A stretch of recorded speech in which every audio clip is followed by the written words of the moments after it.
Mauricio's a hard act to follow. But I'll give it my best shot. Los muchachos hablan cuando la gallina, you know the rest. The equivalent in English would be children are meant to be seen, not heard. Today I'm going to share with you some information that I'm pretty sure applies to everybody here today. In fact, I'm pretty sure it applies to everybody who ever walked the face of this planet. See if you agree. You, me, we are all a product of our narratives. Our narratives mold us, make us who we are. Our language, our culture, our political ideas, our religious notions, all that stuff, they make us us. Now, the interesting thing here is that we get all these narratives before our brains have matured to the point where we can rationally and empathically decide what to believe and why, where we can measure the merits of the argument. Well, that's a problem because once we have these narratives, which we get since before we were born, they're very hard to change. And research is fascinating. For example, research has found that babies, newborn babies, when they cry with the accent of their mother's native language.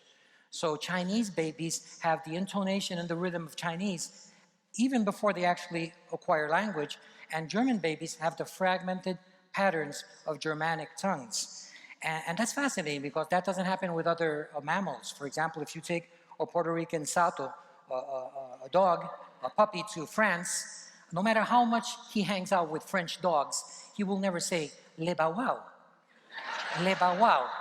It just doesn't happen.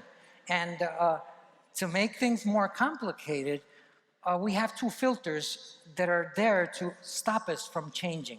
The first one is cognitive dissonance. And this is when you hear something that's radically different from your ideas and you cringe, you say, oh my God, that can't be.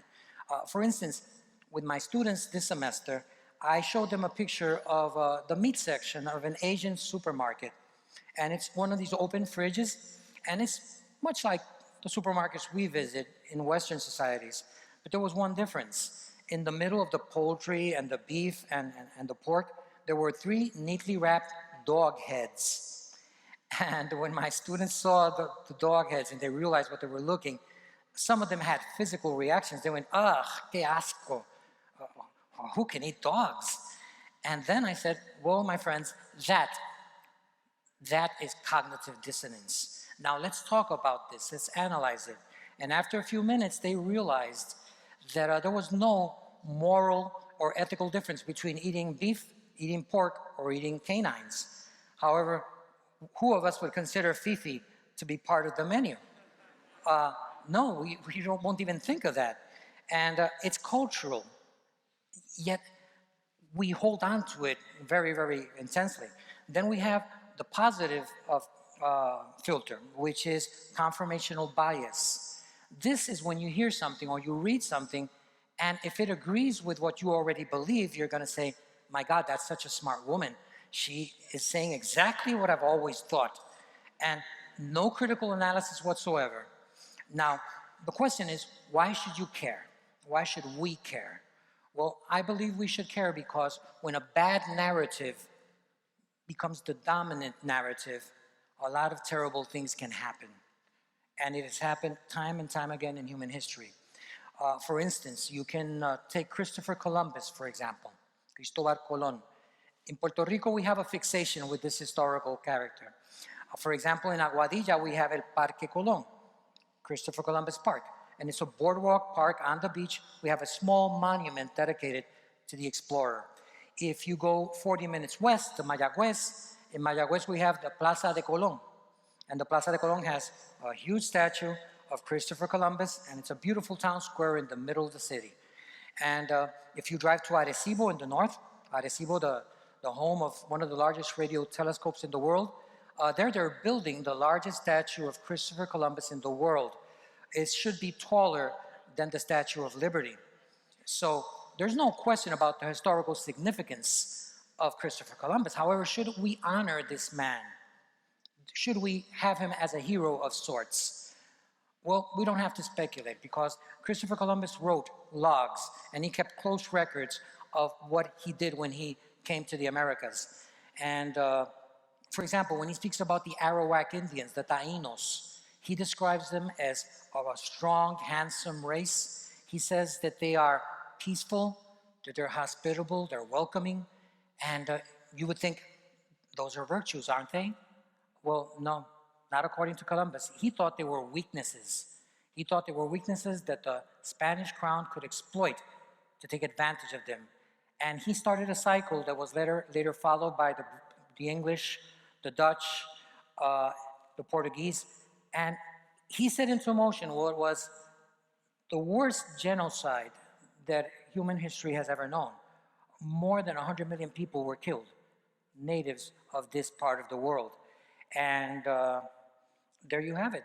That's an example of a very bad narrative, a racist, narrative that destroyed millions of people.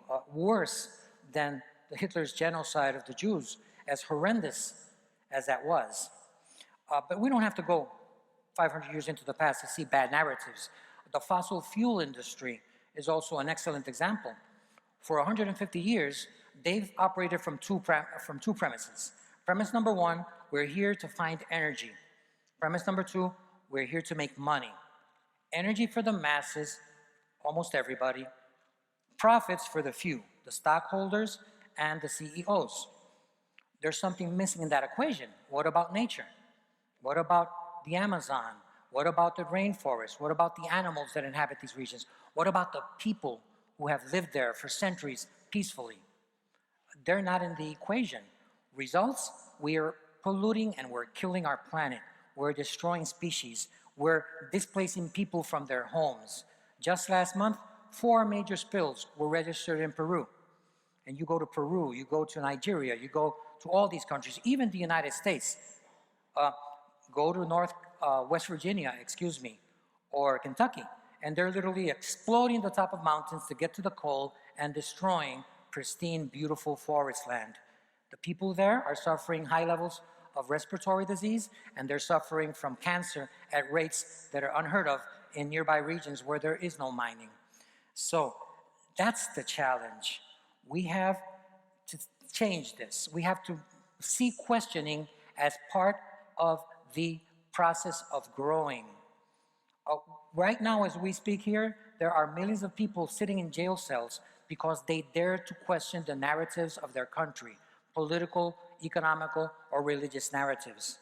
And I suggest that perhaps we should realize that a belief system, any belief system that depends on censorship, on coercion, on the threat of violence, or maybe even the actual act of violence, is not worth having, because there's no way of you finding out the merits and the value and the accuracy of the ideas.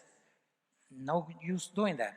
And I quote Carl Sagan. Carl Sagan once said, "An idea that can be destroyed by the truth should be destroyed by the truth." And I'd like to close my presentation by saying, perhaps we've come to a point in our evolution as a species to realize that we should not fear the people who ask questions. Maybe we should fear the people who fear questions. Thank you very much.